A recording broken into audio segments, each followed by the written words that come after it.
नमस्कार, आप देख रहे हैं पद्मेश 24/7 कृष्णा संडे के साथ। चलिए सबसे पहले नजर डालते हैं आज की हेडलाइंस पर।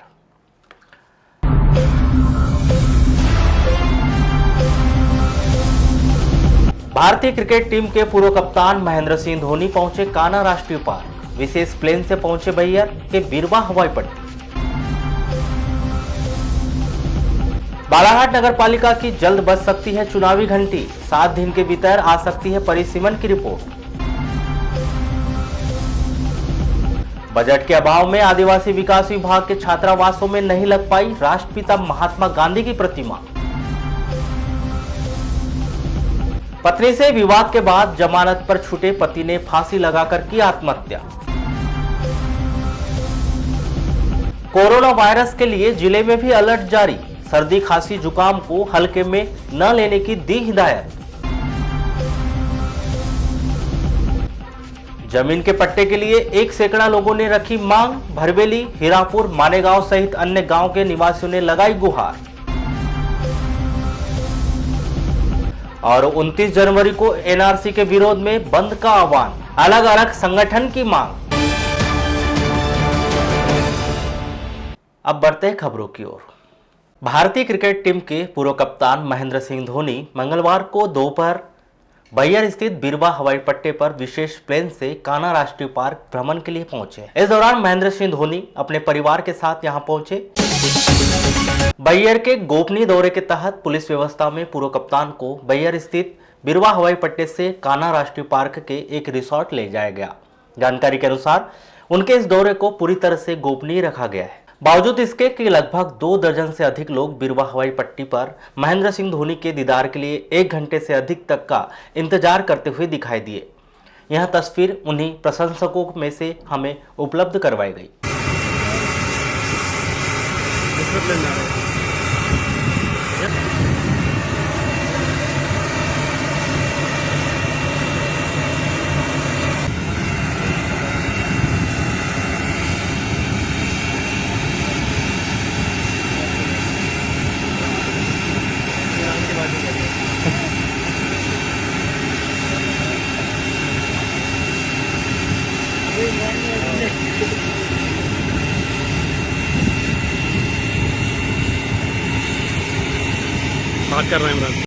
राष्ट्रपिता महात्मा गांधी के कार्यों के प्रति छात्रों को प्रेरित करने के लिए आदिवासी विकास विभाग के आयुक्त के निर्देश के तहत जिले के समस्त छात्रावास एवं आश्रमों में गांधी स्तंभ की स्थापना की जानी थी।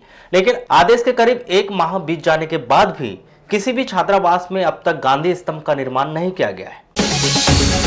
आपको बताएं कि गांधी स्तंभ के निर्माण को लेकर 10,000 रुपए की राशि आकस्मिक निधि से खर्च करने की छात्रावास एवं आश्रमों को अनुमति प्रदान की गई थी। इस संदर्भ में दूरभाष पर चर्चा के दौरान आदिवासी विकास विभाग के सहायक संचालक सुधांशु वर्मा ने कहा कि गांधी स्तंभ के निर्माण को लेकर सभी छात्रावासों एवं आश्रमों को सूचित कर दिया गया है और निर्देश भी जारी कर दिए गए हैं, लेकिन बजट न होने की वजह से यह प्रक्रिया पूर्ण नहीं हो पा रही है। शासन प्रशासन के द्वारा वैसे तो दिव्यांगों के लिए काफी योजनाएं चलाई जा रही है, लेकिन इन योजनाओं का लाभ न मिलने के कारण काफी ऐसे युवा दिव्यांग हैं जो आज भी संघर्ष कर रहे हैं। वारासिवनी निवासी संतोष बिसेन, जो कि 100% दृष्टिबाधित दिव्यांग है, उनमें कुछ कर गुजरने का जज्बा तो है, लेकिन आर्थिक कमजोरी ने उन्हें मायूस कर रखा है।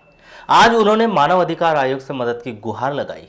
आइए जानते हैं कि दिव्यांग संतोष बिसेन अपने भविष्य को लेकर क्या कहते हैं। सर, हमारी समस्या ये है कि सर मैंने ब्लाइंड स्कूल जबलपुर में अपनी 12th कंप्लीट की और 12th का परसेंट अच्छा बना, मेरा 88.8% था, जो कि मैंने 2018 में 12th कंप्लीट की। उसके बाद में सर मेरा 1 साल गैप हो गया। उसके बाद में दिल्ली यूनिवर्सिटी हंसराज कॉलेज में अभी मेरा एडमिशन हुआ हिंदी ऑनर्स फर्स्ट ईयर में, जो कि मुझे सर वहाँ पे हॉस्टल नहीं मिल पाई। तो सर मैं अभी प्राइवेट हॉस्टल में रह रहा हूँ, जिससे मुझे सर आने जाने में बहुत ज़्यादा प्रॉब्लम हो रही है। और अभी बीच में मेरी मोबाइल भी चोरी हो गया था। और सर वहाँ पे जो शुल्क आ रहा है, हॉस्टल का शुल्क, वो सर 1,20,000 रुपये शुल्क आ रहा है और बहुत ज़्यादा प्रॉब्लम हो रही है। सर मैं चाहता हूँ कि मुझे जो गवर्नमेंट की जो हॉस्टल है, कॉलेज की हॉस्टल, कैंपस में जो बनी हुई हॉस्टल है, मुझे वो दे दी जाए तो बहुत अच्छा होगा, मुझे कोई समस्या नहीं होगी। और जो उसका शुल्क आ रहा है, उसका शुल्क कम से कम 40-50 हज़ार रुपये आ रहा है उसका शुल्क। और ये जो लग रहा है 1 साल का, ये 1,20,000 से ऊपर लग रहा है। तो सर बहुत ज़्यादा समस्या हो रही है। कभी कभी मैं क्लास अटेंड नहीं कर पाता।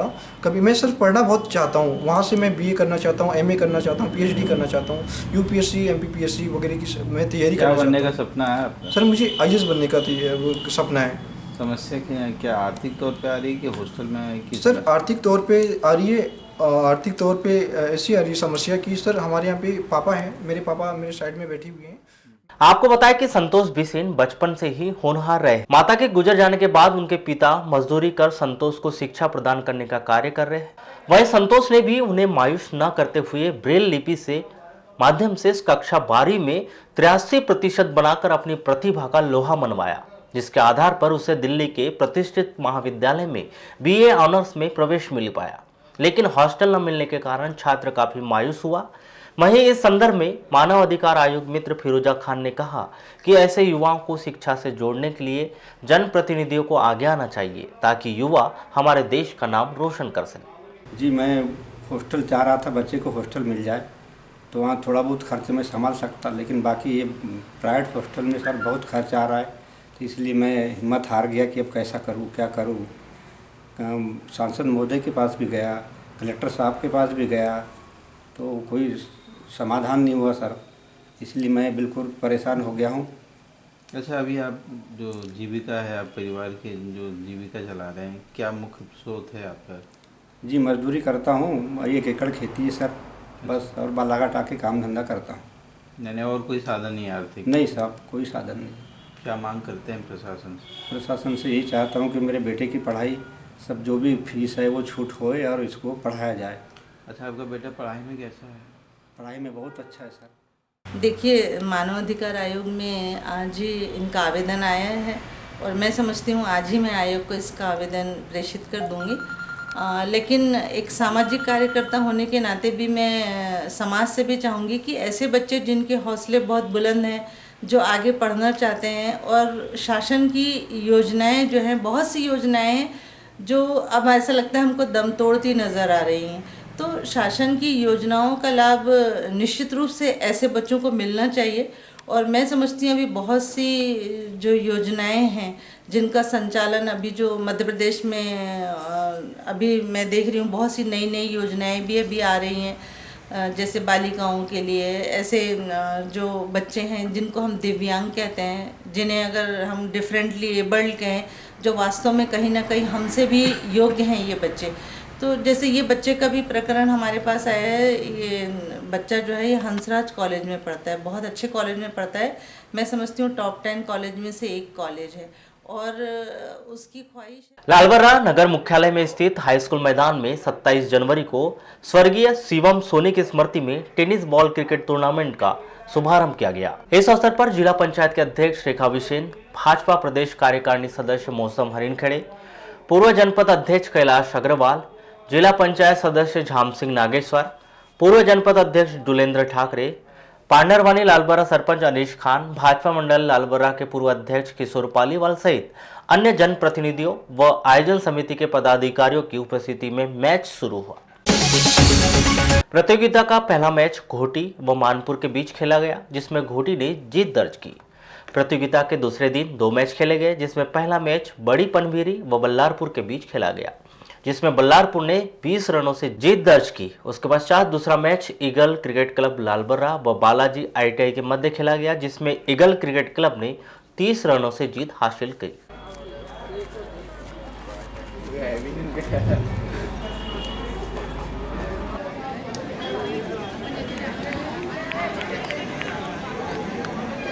टीम की तो क्या कर पाते अपने टीम के लिए, और बोल्ड मार दिया है।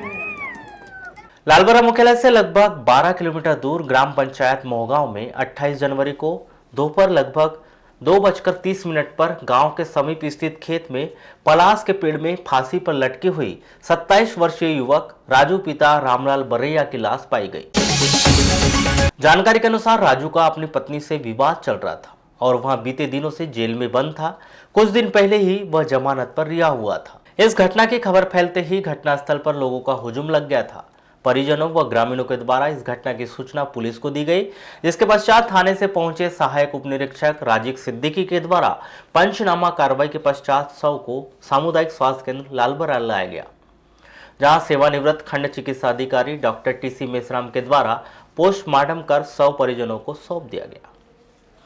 पद्मेश न्यूज से चर्चा में मृतक युवक के चाचा दिलीप बरैया ने बताया कि 26 जनवरी को राजू अपनी पत्नी के साथ अपने ससुराल खंडवा वारासिवनी गया हुआ था, जहां वाद विवाद हुआ और रिपोर्ट करने के पश्चात राजू को पुलिस ने थाना लेकर गई, जिसके बाद भतीजा राजेश बरैया के द्वारा 27 जनवरी को जमानत करवाकर रात्रि में घर लाया गया।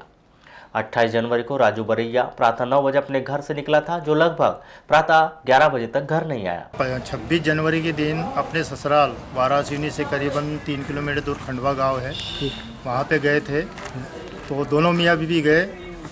अब इनका क्या वाद विवाद हुआ पता नहीं, तो मारपीट किए राजू बरैया को और रिपोर्ट करके इसको अंदर करवा दिया वारासिवनी में। तो हमारा दूसरा भतीजा है राजेश बरैया, वो गए और उनको छुड़वा के लाए। तो वकील ने बोला कि जमानत पे लेके जाना, यानी बुधवार कल जाना था। रात में इसको लेके आए, रात में बढ़िया रहा। सुबह 9 बजे से घर से जो निकला तो 10 बज गया, 11 बज गया। पिताजी इनके घूमने लगे तो मैं बोला कहीं नहीं जाता, अभी तक तो घूमते ही था। तो मैं बोला कहीं इधर उधर चले गया हूँगा दोस्ती यारी में। पिताजी रोने लगा, हार्ट पेशेंट है। मला आप रो मत, आप बिंदास रहिए। फिर हमारे बालक आशीष बरैया के पास कॉल आया कि राजू बरैया अपने खेती में रस्सी से फांसी लगा के मौत हो गई। तो किसी के ऊपर शक है कि उन्होंने स्वयं आत्महत्या की, मतलब हत्या है? नहीं, किसी का शक नहीं है, सिर्फ बीवी और इनका दोनों का ही था। ये लफड़ा बार बार होता था, मीटिंग 2-3 बार भी हो गई है, बस वही है, किसी का नहीं है। दोनों मियाँ बीवी का ही झगड़ा था। तो कितनी बजे की घटना?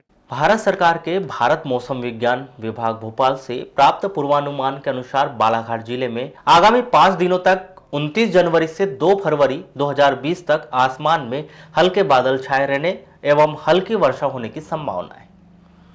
हवा में सापेक्ष आर्द्रता 52 से 73 रहने की संभावना है। इन 5 दिनों में अधिकतम तापमान 22 से 28 डिग्री सेंटीग्रेड तथा न्यूनतम तापमान 10 से 16 डिग्री रहने की संभावना बताई गई। बहुजन क्रांति मोर्चा के द्वारा 29 जनवरी को बुलाए गए भारत बंद को बालाघाट चैम्बर ऑफ कॉमर्स ने अपना समर्थन नहीं दिया है।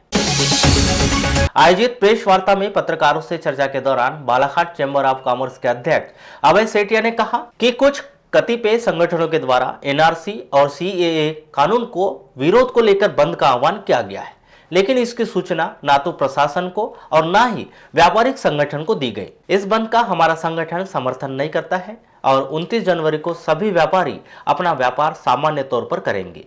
वहीं संगठन पदाधिकारी महेंद्र सुराना ने भी इस बंद को समर्थन न देने की बात कही। Balaghat chamber of commerce industry को ये जानकारी मिली, कतिपय संगठनों ने बालाघाट बंद का आह्वान किया है। मैंने जिला कलेक्टर से बात किया, पुलिस विभाग के एसपी से बात किया। दोनों का कहना था कोई हमारे को विशेष इसकी जानकारी नहीं है, ना हमसे कोई अनुमति ली गई, किसी किस्म की अनुमति नहीं दी गई और बालाघाट चैम्बर ऑफ कॉमर्स को किसी प्रकार का आवेदन भी प्राप्त नहीं हुआ। और उन्होंने व्यापारियों के समर्थन की बात भी की है, ऐसा मुझे जानकारी मिली, पर किसी किस्म का व्यापारी और उद्योगपति कोई इसके फेवर में नहीं है। सीएए के खिलाफ ये बंद का आह्वान कर रहे हैं।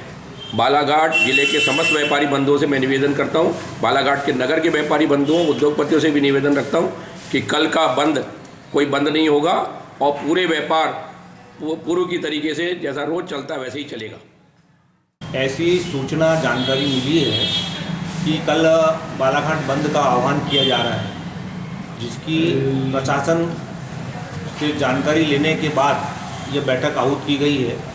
माननीय कलेक्टर महोदय और माननीय एसपी महोदय के द्वारा जानकारी हमारे अध्यक्ष जी को मिली कि इस तरीके के बंद के लिए ना तो प्रशासन से कोई स्वीकृति ली गई है और ना किसी भी व्यापारी संगठनों को उन्होंने लिखित आवेदन देकर के स्वीकृति मांगी और समर्थन मांगा है। ऐसी स्थिति में बालाघाट जिला chamber of commerce and industries के सभी पदाधिकारी आज यहाँ बैठक में उपस्थित हैं और सभी ने सामूहिक निर्णय लिया है कि इस तरीके के बंद को किसी भी प्रकार का ना तो समर्थन दिया जाएगा और ना बंद बालाघाट नगर का व्यापार बंद होने दिया जाएगा। जिला मुख्यालय से लगी हुई भरवेली और हीरापुर पंचायत के लोगों ने जनता की आवाज संगठन के बैनर तले जिला प्रशासन को ज्ञापन सौंपकर जमीन के पट्टों की मांग की। जनता की आवाज संगठन के सदस्यों ने बताया कि वर्षों से शासकीय भूमि पर लोग निवास कर रहे हैं और लगातार पट्टों की मांग कर रहे हैं, बावजूद इसके कि शासन प्रशासन उनकी इस मांग को पूरा नहीं कर रहा है। एक बार फिर प्रदेश शासन का ध्यान आकर्षित करने के लिए जिला प्रशासन के माध्यम से ज्ञापन सौंपा गया है।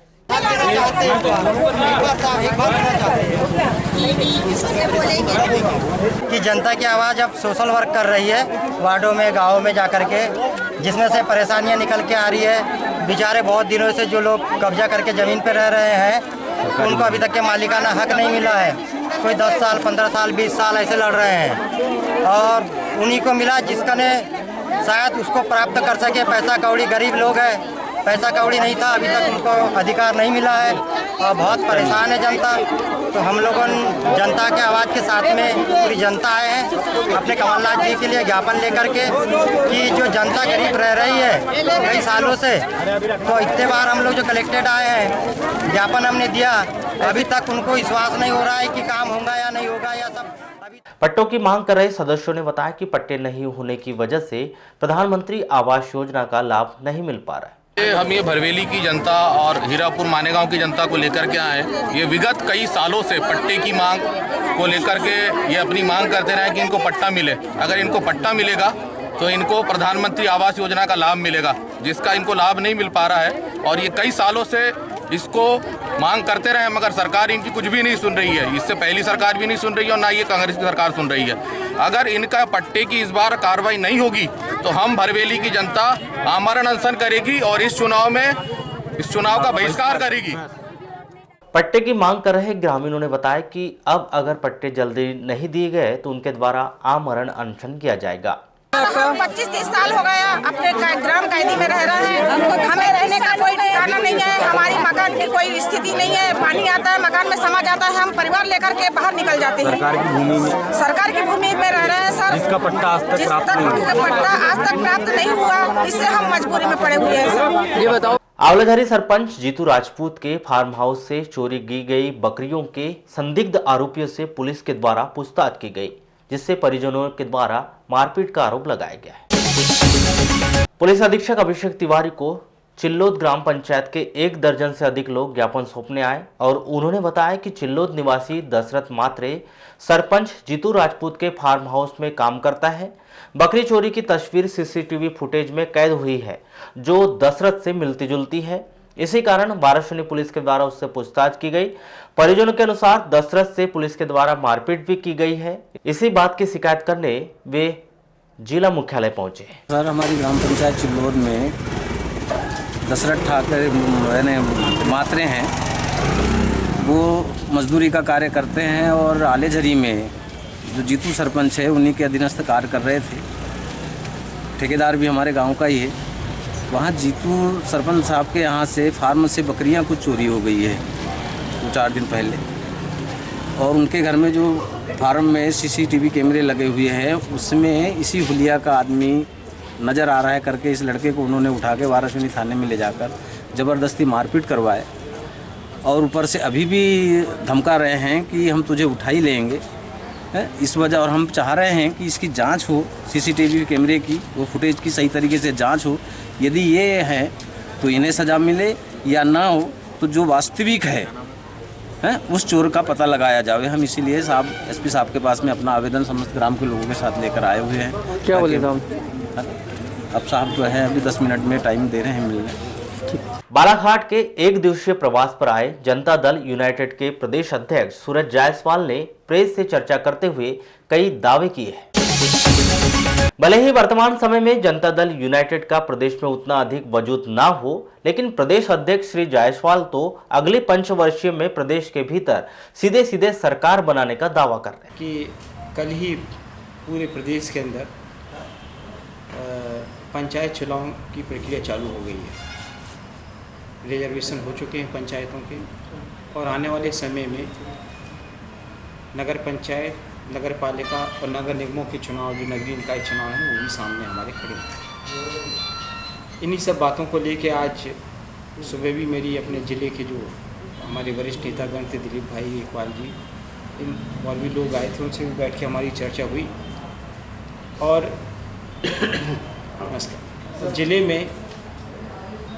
ज़िले में किस प्रकार से हम आगामी चुनाव को लड़ेंगे और संगठन को मजबूत करने के लिए हमें क्या क्या प्रयास करने चाहिए, इस बातों को लेकर हमारी चर्चा हुई। बहुत जल्द ही बालाघाट ज़िले के अंदर जनता दल यू एक जिला सम्मेलन आयोजित करेगा। और जैसा कि आप जानते हैं कि जनता दल यू एक सिर्फ राजनीतिक दल ही नहीं बल्कि एक सामाजिक संगठन के रूप में भी काम कर रहा है। यही नहीं, वर्तमान समय में देश के मुख्य विषय एनआरसी और सीएए पर बड़ी बेबाकी से बोलते हुए कहते हैं कि सरकार यदि एनआरसी लागू करना चाहती है तो पहले राष्ट्रपति शासन लगाए, फिर तय किया जाए कि कौन देश का नागरिक है और कौन देश का नागरिक नहीं है, और उसके बाद चुनाव हो तो देश की मूल भावना समझ में आ जाएगी कि जनता एनआरसी स्वीकार करती है या नहीं। हमारे राष्ट्रीय अध्यक्ष ने बड़ी सीधी तरह कह के रखा है, पहले हमें यह फर्क समझना चाहिए व्हाट इज सीएए और व्हाट इज एनआरसी। हम सीएए और एनआरसी को एक साथ मिक्स करते हैं। एनआरसी की तो इस देश में आवश्यकता ही नहीं। अगर हम एनआरसी की बात करते हैं तो ये मेरा व्यक्तिगत मानना है कि अगर आप एनआरसी की बात करने का नैतिक अधिकार उस व्यक्ति को है जो सबसे पहले अपने पद को त्यागे। अगर केंद्र सरकार एनआरसी की बात करती है तो सबसे पहले सरकार को क्या करना चाहिए, इस देश की संसद को भंग करके राष्ट्रपति शासन लगवाए, फिर तय करे कि कौन नागरिक है और कौन नागरिक नहीं है। जब तय हो जाए कि ये नागरिक है तो उसको मतदाता बनाए, और जब मतदाता बनाए तो वैलिड मतदाताओं के साथ चुनाव करवाए। जो मतदाता है आज, सरकार उसी की नागरिकता के ऊपर प्रश्न चिन्ह लगा के क्या सिद्ध करना चाहती है कि वो गैर नागरिकों से चुन के बनी हुई सरकार है।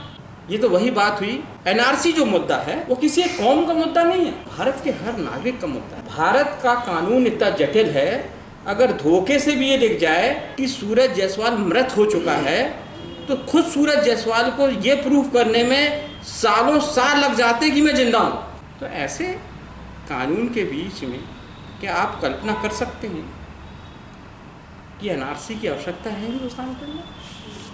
शासन के द्वारा लगातार जेलों में सुविधा और सुरक्षा को बढ़ाने के लिए कार्य किया जा रहा है। इसी कड़ी में बालाघाट उपजेल को बीते कई वर्ष पहले जिला जेल बनाया गया है, जिसका लाभ अब जेल स्टाफ को मिलना शुरू हो चुका है।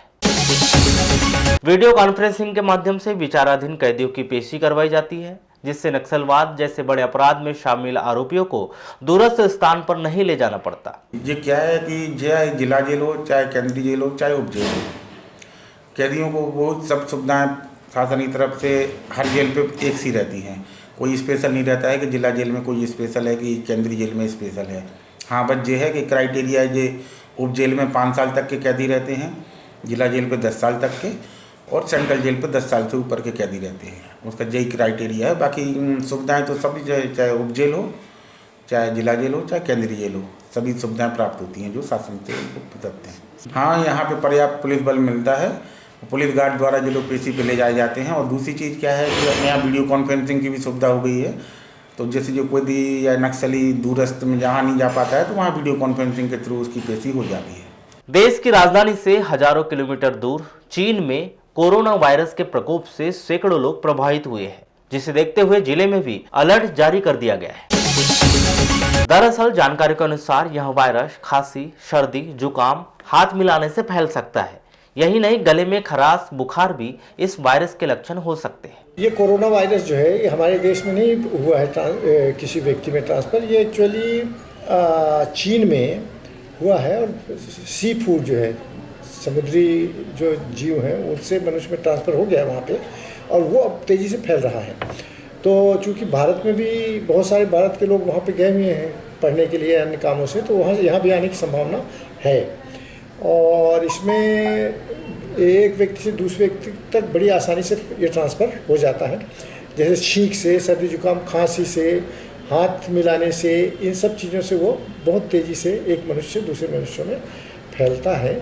और इसमें सर्दी जुकाम, बुखार, खांसी, गले में दर्द, सिर दर्द, इन ये लक्षणों से जो है ये शुरुआत करता है, तीव्रतम होता है, इसमें मृत्यु भी हो सकती है। यही नहीं, इस तरह के लक्षण पाए जाने वाले व्यक्ति स्वयं डॉक्टरों की निगरानी में रहे, जिससे यह वायरस अन्य लोगों में ना फैले। इस बात का ध्यान रखने से भी इस वायरस पर नियंत्रण पाया जा सकता है। इसलिए इसमें ये रहता है कि जो भी जिस व्यक्ति को भी ऐसे लक्षण हैं वो आइसोलेट रहे, डॉक्टर को बताए और आइसोलेट हो, अपने आप को एकांत में रखें, लोगों से मिलना जुलना बंद करें, नाक पे रुमाल रख के छींके, खांसे, ताकि दूसरों को वो ना हो, इन्फेक्शन ना हो, और डॉक्टरी सलाह पे। मध्य प्रदेश के कुछ महानगरों में कोरोना वायरस के लक्षण पाए जाने वाले मरीजों की पहचान हुई है। इसे देखते हुए बालाघाट में भी एक वार्ड तैयार कर लिया गया है, जिससे किसी भी तरह की स्थिति होने पर मरीज का इलाज तत्काल किया जा सके। सर, एमपी में भी ऐसे कुछ संदिग्ध मिले हैं। हाँ। तो अपने बालाघाट में किस तरह की तैयारी की जा रही है? बालाघाट में हमने अभी तैयारी कर ली है, आइसोलेशन वार्ड तैयार करके रखा है, और यहाँ केसेस चूँकि नहीं आए हैं और कोई चीन से अभी यहाँ आया भी नहीं है, तो अगर कोई ऐसी परिस्थिति होगी तो हमारे पास व्यवस्था है, हम उसको तुरंत वो करके आइसोलेट करके और सैंपल भेजेंगे। इसको पुणे में सैंपल जाता है इसकी जांच के लिए, तो वो भेजेंगे। मकान बिक्री में धोखाधड़ी करने के मामले में कोतवाली पुलिस ने आरिफ हुसैन नामक व्यक्ति, जो कि अर्जुन कॉलोनी भरवेली का रहने वाला है, उसके विरुद्ध फर्जी दस्तावेज के माध्यम से मकान बिक्री करके 3.5 लाख रुपए की धोखाधड़ी करने के आरोप में उरकोड़ी लाल राहंगडाले की रिपोर्ट दर्ज करवाई। बताया गया है कि आरिफ हुसैन फरार है, जिसकी तलाश की जा रही है। नगर के वार्ड नंबर 4 बहियर चौकी स्थित कनार टोला में मारपीट की घटना में घायल हुए वार्ड नंबर 3 शांति नगर निवासी फिरोज कुरैशी, जो कि घायल अवस्था में जिला अस्पताल में भर्ती है। उसने अपने मोहल्ले के नौशाद के लड़के पर धमकाने का आरोप लगाया है और पुलिस प्रशासन से सुरक्षा की मांग की। मैंने अपना दुकान बंद करा, 7:30 बजे का करीब टाइम था। बच्चे मेरे मदद करते हैं दुकान बंद करने में, तो इनके साथ दुकान बंद करा और फिर मैं टहलने के लिए ऊपर आ रहा था। उतने में क्या बोलते हैं, वो चद्दर वाला चद्दर बेचता है, खानी क्या किराए से रहता है वो, उसका इन लोगों ने 10,000 रुपये मोबाइल छीन लिए। कितने? नौशाद पेंटर के दोनों लड़कों ने, नौशाद पेंटर के दोनों लड़कों ने उसका मोबाइल और 10,000 रुपये छीन लिए। वो रो रहा था, तो मैंने पूछा भैया काय के लिए रो रहा है तू? तो बोले मेरे 10,000 रुपये छीन लिए। मैंने किसने छीना? तो बोले वो देखो वो खड़े। तो मैं उनको पहचानते ही थे मोहल्ले के थे करके। तो मैंने उनसे बोला क्यों छींटे तुमने मोबाइल में उसका, और पैसे क्यों छींटे? तो तेरे क्या करना, माँ बहन की गाली देने लगे। तो मैंने बोला भगाओ जाने तो यहाँ से हट जाओ। मैं हटा तो इनका बाद में फिर झगड़ा हुआ, और भी लड़के खड़े थे मोहल्ले के, तो उन लोगों के साथ इनका झगड़ा हुआ। 2 लड़के, एक नाम है अल्लू और एक का नाम है राजा, उन लोगों को भी इनने मारे। एक का सर फट चुका है और यहाँ पे चोट है उसकी आँख के पास, यहाँ पे खलपा निकल गया यहाँ का। तो उनको पुलिस ने अंदर करी और इनको अंदर नहीं करी पुलिस ने। मेरे को खुद चोट है, मेरे को कनार टोले की महिलाओं से आप पूछ सकते हो कि मेरे को। ग्रामीण थाना क्षेत्र के अंतर्गत आने वाले ग्राम गोंगलई में एक युवक ने शौच के लिए गई एक नाबालिग लड़की को जान से मारने की धमकी देकर उसके साथ दुष्कर्म की घटना को अंजाम दिया और फरार हो गया। युवक का नाम जयचंद दमाही बताया गया है, जिसके विरुद्ध पुलिस के द्वारा मामला कायम कर तलाश की जा रही है। अब वक्त हो चुका है एक छोटे से ब्रेक का, बने रहिए हमारे साथ। देश और दुनिया का सच उजागर करता है बालाघाट एक्सप्रेस, एक अखबार संपूर्ण परिवार। खबर चाहे कुर्सी की हो या अच्छे विचारों की या देश में हो रहे भ्रष्टाचार की, खबर चाहे विदेश की हो या आपके कैरियर की, बॉलीवुड ग्लैमर हो या व्यापार जगत की, व्यापारी से लेकर कर्मचारी तक, चाहे खबरें हो ग्रामीण क्षेत्रों की, जैसे वाराणसी, लालबर्रा, लांजी, बैहर की, जिले की छोटे से लेकर बड़ी खबरों के लिए सच की तह तक जाने का जज्बा। Balaghat express and Padmesh media को।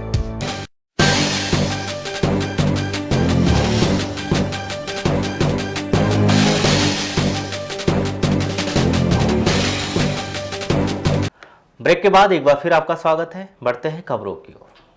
बालाघाट नगर पालिका में जनसंख्या के अनुसार किए गए वार्डों में परिसीमन पर भले ही दावे आपत्ति का दौर लगा हो, लेकिन अब सूचना यही मिल रही है कि जल्द ही भोपाल स्तर से परिसीमन की अंतिम रिपोर्ट बालाघाट भेजी जाएगी। इसके बाद चुनावी प्रक्रिया शुरू हो सकती है।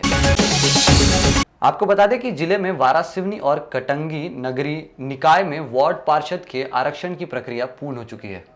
कलेक्ट्रेट स्थित नगरीय निकाय कार्यालय में जिला अधिकारी गजानन नाफड़े ने बताया कि परिसीमन की प्रक्रिया लगभग पूर्ण हो चुकी है। जल्द ही वरिष्ठ स्तर से इसके आदेश आ जाएंगे। आपको बता दें कि बालाघाट नगर पालिका में 33 वार्ड में जनसंख्या के अनुपात को प्रत्येक वार्ड को समान करते हुए 25 लोगों के हिसाब से वार्ड को बांट दिया गया है। पार्षदों द्वारा इस पर विरोध जताते हुए दावा आपत्ति लगाई गई है। इसकी संख्या लगभग 1 दर्जन से अधिक है। इसमें इस बात का उल्लेख किया गया है कि वार्ड परिसीमन करते समय इस बात का कतई ध्यान नहीं रखा गया है कि वार्ड को कहां से जनसंख्या के हिसाब से काटा जाए और जोड़ा जाए, जिससे बाद में विकास कार्य और अन्य कार्य करवाने में परेशानी का सामना ना करना पड़े। NSUI छात्र संगठन द्वारा ब्लॉक स्तर पर कार्यकारिणी गठन और उसका विस्तार किया गया। इस विषय पर जानकारी देते हुए युवक कांग्रेस के प्रदेश अध्यक्ष नितिन बोझ ने बताया कि लंबे समय से NSUI के लिए काम कर रहे युवाओं को ब्लॉक कार्यकारिणी में मौका दिया जाएगा।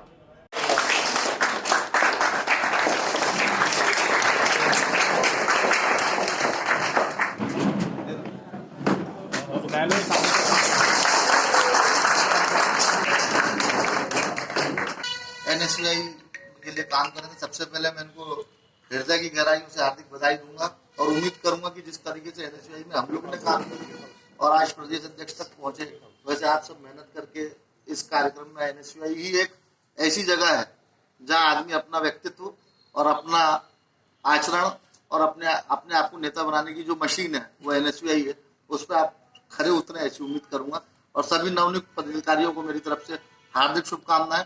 और मैं आपका बड़ा भाई होने के नाते NSUI का पुराना सदस्य भी रहा हूं, मैं उस नाते अगर आपको कभी मेरी आवश्यकता पड़े। NSUI के जिला अध्यक्ष दयाल वासनिक ने बताया कि बीते छात्र संघ चुनाव से लेकर अब तक जितेंद्र माहुले द्वारा लगातार बेहतर काम किया जा रहा है।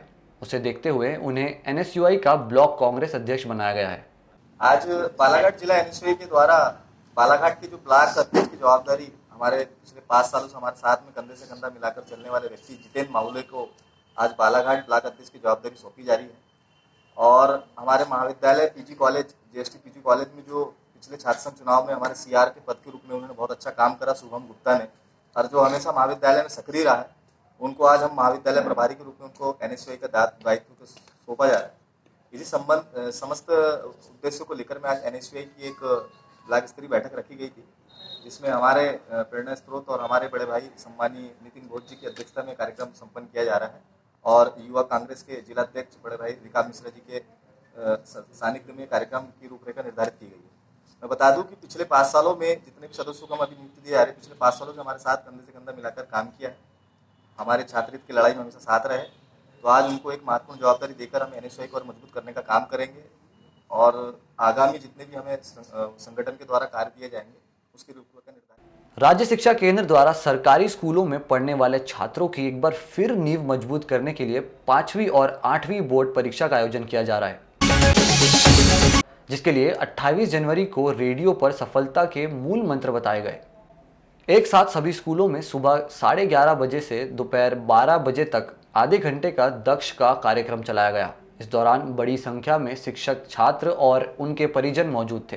परीक्षा होगी कक्षा 5 और 8 में, उसमें हमारी कोशिश ये होगी कि पहले अवसर में जो बच्चे पास नहीं हो पाते उनको एक अवसर और दिया जाएगा और उसके बाद भी यदि लोग उस कक्षा की दक्षता या कौशल प्राप्त नहीं कर पाते हैं तो फिर उनको उस कक्षा में रोका जाएगा। तो जैसे ये अनुत्तीर्ण करने की बात है या रोकने की बात जो आप बता रहे हैं, क्या अभिभावकों को जानकारी है और क्या कुछ विषयों में अनुत्तीर्ण या सभी विषयों में अनुत्तीर्ण लोग के जो कठिन बिंदु है, जहां उनको कठिनाई हो रही है, जहां उनको परेशानी हो रही है, तो उनका मार्गदर्शन करने की भी व्यवस्था है? जी हाँ, जैसा कि आपने कहा है, विभाग 5वीं 8वीं की जो तैयारी है उसको करने के लिए जो निर्देश दिए जा रहे हैं, है ना, और बच्चों को हमें किस प्रकार से गाइड करना है वो सब बताया जा रहा है, ताकि जो 5वीं 8वीं अभी तक जिस प्रकार से बच्चा दक्षता न होने पर भी आगे चले जाता था, है ना, उसको क्यों रोकना चाहिए, वो सभी जानकारियाँ यहाँ पर दी जा रही है ताकि बच्चे भी उससे अवगत हों और पालक भी हों और सभी शिक्षक भी हों, और ताकि बच्चे 5वीं 8वीं में अच्छी मेहनत करके, है ना, पूरी दक्षता के साथ आगे कक्षाओं में जाएँ। वारासिवनी जनपद पंचायत के अंतर्गत आने वाले ग्राम पंचायत बुदबुदा की सरपंच ने ग्राम के ही एक व्यक्ति कचरूलाल पंचतिलक के खिलाफ अभद्र टिप्पणी और जान से मारने की धमकी सहित शासकीय कार्य में बाधा पहुंचाने के मामले में शिकायत दर्ज करवाई है। जिस पर पुलिस ने अपराध क्रमांक 30 धारा 504, 506 एवं 509 भारतीय दंड विधान के तहत अपराध पंजीबद्ध कर लिया है। वारासिनी थाना पहुंची सरपंच शर्मिला बिशेन ने बताया कि ग्राम के कचरूलाल पंच तिलक उन्हें आए दिन परेशान करता है। पिछले दिनों वह घर पर आया और धमकी दिया कि वह इस बार चुनाव न लड़े और पंचायत कार्य में घोटाला करने की बात कहते हुए गाली गलौज की। मेरे इसमें कहना चाहिए घरेलू मामला या पंचायत मामला में ये कचरूलाल विघन डाल रहा है। अब बदतमीजी से बात करता है। सोमवार के दिन मैं गेट पे खड़ी थी, बोले आप चुनाव नहीं लड़ोगे। उसके बाद में बोला कि मैं आपको बदनाम कर दूंगा। ये कौन है ये कचरूलाल? ये कचरूलाल पंच तिलक है और उसका पेशा वकालत है। क्या करते हैं गांव में ये? विद्रोह फैला रहा है सर, ऊपर से फिर वकालत कर रहा है। नहीं, किस तरीके की शिकायतें किया है इनने? शिकायत पंचायत की किया सर, पंचायत की किया है रिकॉर्ड। अब उसका जवाब मिलेगा उनको, पर इस प्रकार की अभी अब शिकायत कर रहा है मेरे घरेलू मामले में कि ऐसा हुआ वैसा हुआ, इतना पैसा खा ली उतना पैसा खा ली, जबरदस्ती का ये आक्षेप लगा रहे हैं। हाँ,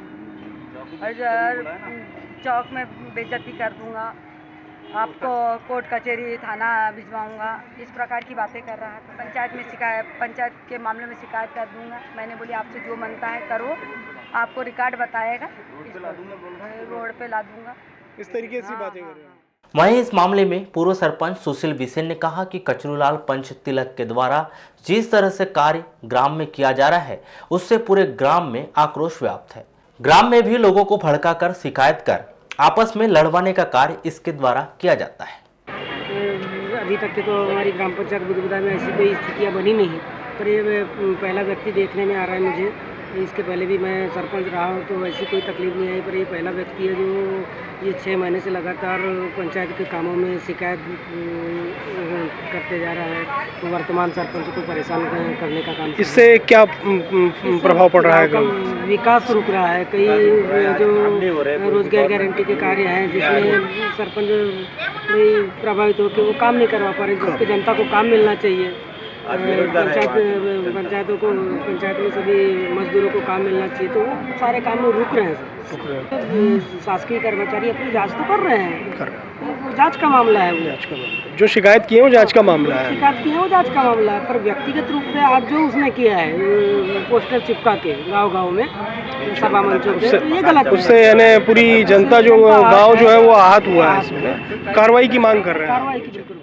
वहीं महिला पंच इंद्रकला डोंगरे ने कहा कि वह अपनी सरपंच के मान सम्मान में सामने आए हैं, वहीं पुलिस से कार्रवाई चाहते हैं। पंच ने कहा कि महिलाओं की चुप्पी का कचरूलाल पंच तिलक गलत फायदा उठा रहा है, वहीं इस तरह की हरकत कर अपना व्यवसाय चला रहा है। सर, हमारे सरपंचों को ऐसा प्रताड़ित करना हमको अच्छा नहीं लगा। हमने बोले ऐसा नहीं होना चाहिए। हाँ, हमने कुछ आप भी हम उनको तो बोले हमने आप काम चल रहा है, आप देख रेख करो, आप गांव के नागरिक हो, हस्तक्षेप नहीं होना चाहिए गांव में, और हमारे काम रुके सर। और आता है और गांव में पूरा वाइब्रेशन फैलाता है। कौन फैलाता है ये? कुछ कचरूलाल पंच तिलक। अच्छा। हाँ, कभी इधर किसी गांव में भी ऐसे पब्लिक लोगों को भड़काता है, कभी ये तो, और अपन मस्त मजा देखता है सर, ताकि वो अपन वो है ना वकालत करता है तो मेरे को काम मिले। अच्छा, ये नहीं, ये मंशा है उनकी। अच्छा, ये आप क्या चाहती हैं? आप ऐसा नहीं होना सर, और उसको ना थोड़ा सा ना अपने थाने से प्रताड़ित करके उसको थोड़ा सा सबक मिलना चाहिए। वारासिनी तहसील में भी प्रधानमंत्री आवास योजना के तहत दूसरे फेज में चल रहे लगभग 850 मकानों का कार्य प्रभावित हो गया है।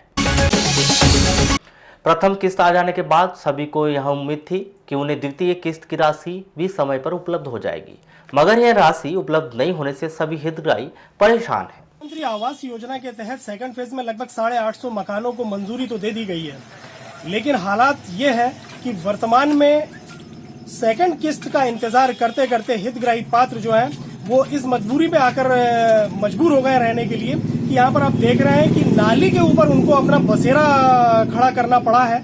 दूसरी किस्त नहीं आने की वजह से स्लैब हाइट पर जाने के बावजूद मकान अधूरा है और सभी को इंतजार है कि दूसरी किस्त जल्द से जल्द आ जाए ताकि वो अपने घर में इज्जत के साथ शिफ्ट हो सके और नाली के ऊपर अपना गुजर बसर ना कर सके। कैमरा पर्सन सागर देवगढ़े के साथ जाहिद हुसैन, पद्मेश न्यूज भारत। पद्मेश से चर्चा करते हुए नगर के वार्ड नंबर 10 निवासी कवि अंतु झकास ने बताया कि उन्हें पहली किस्त मिली थी, जिस पर उन्होंने काम शुरू किया। कुछ अपने तरफ से अपनी बचत का रुपया भी उन्होंने प्लिंथ लेवल के कार्य में डालकर छज्जा हाइट तक ला लिया है। जैसे मेरा स्लेब हाइट आ गया है, अब मुझे परेशानी है।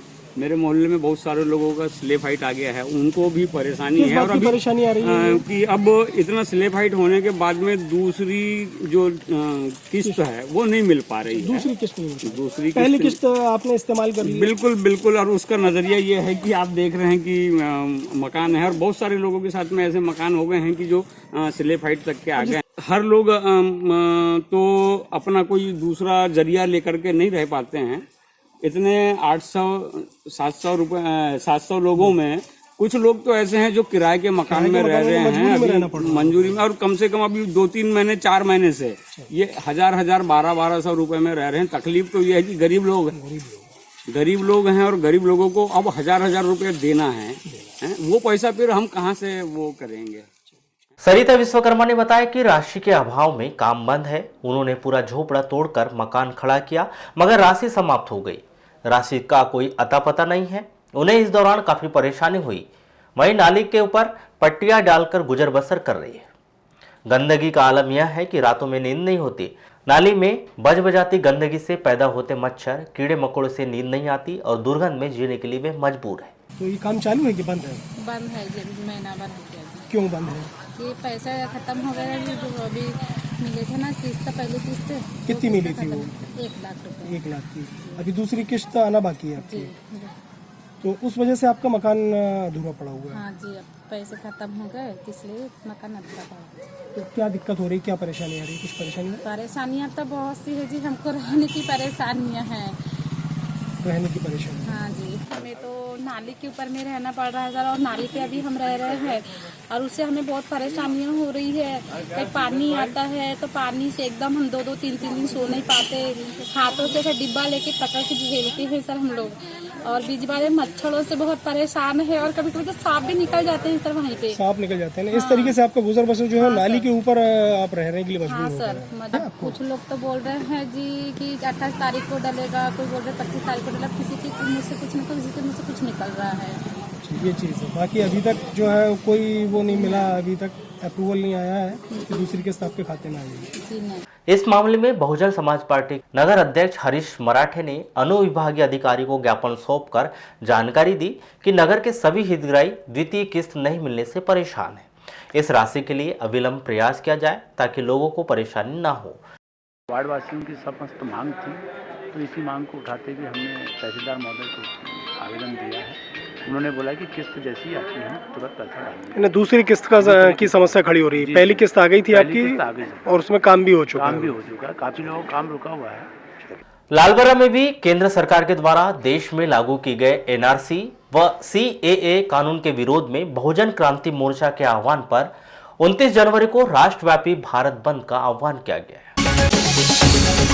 जिसके चलते नगर मुख्यालय में 28 जनवरी को बहुजन क्रांति मोर्चा के तत्वाधान में पदाधिकारियों के द्वारा राष्ट्रव्यापी भारत बंद को पूर्णतः समर्थन किए जाने की अपील की गई। संविधान और कानून के दायरे में काम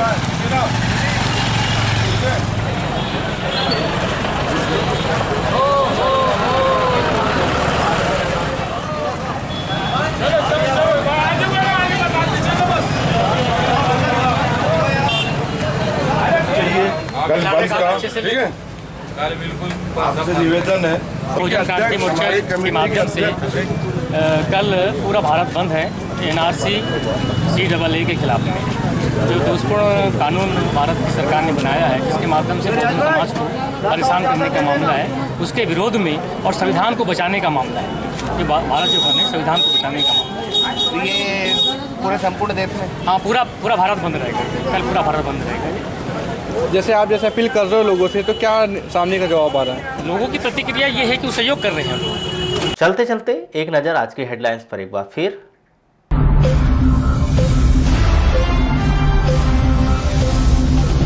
भारतीय क्रिकेट टीम के पूर्व कप्तान महेंद्र सिंह धोनी पहुंचे कान्हा राष्ट्रीय पार्क। विशेष प्लेन से पहुंचे बैयर के बीरवा हवाई पट्टी।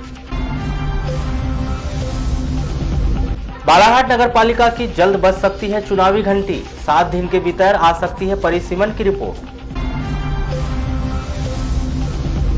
बजट के अभाव में आदिवासी विकास विभाग के छात्रावासों में नहीं लग पाई राष्ट्रपिता महात्मा गांधी की प्रतिमा। पत्नी से विवाद के बाद जमानत पर छूटे पति ने फांसी लगाकर की आत्महत्या। कोरोना वायरस के लिए जिले में भी अलर्ट जारी, सर्दी खांसी जुकाम को हल्के में न लेने की दी हिदायत। जमीन के पट्टे के लिए 1 सैकड़ा लोगों ने रखी मांग, भरवेली, हीरापुर, मानेगांव सहित अन्य गांव के निवासियों ने लगाई गुहार। और 29 जनवरी को एनआरसी के विरोध में बंद का आह्वान, अलग अलग संगठन की मांग। तो पद्मेश 24/7 में बस इतना ही। बने रहिए हमारे साथ, तब तक के लिए दीजिए इजाजत। नमस्कार।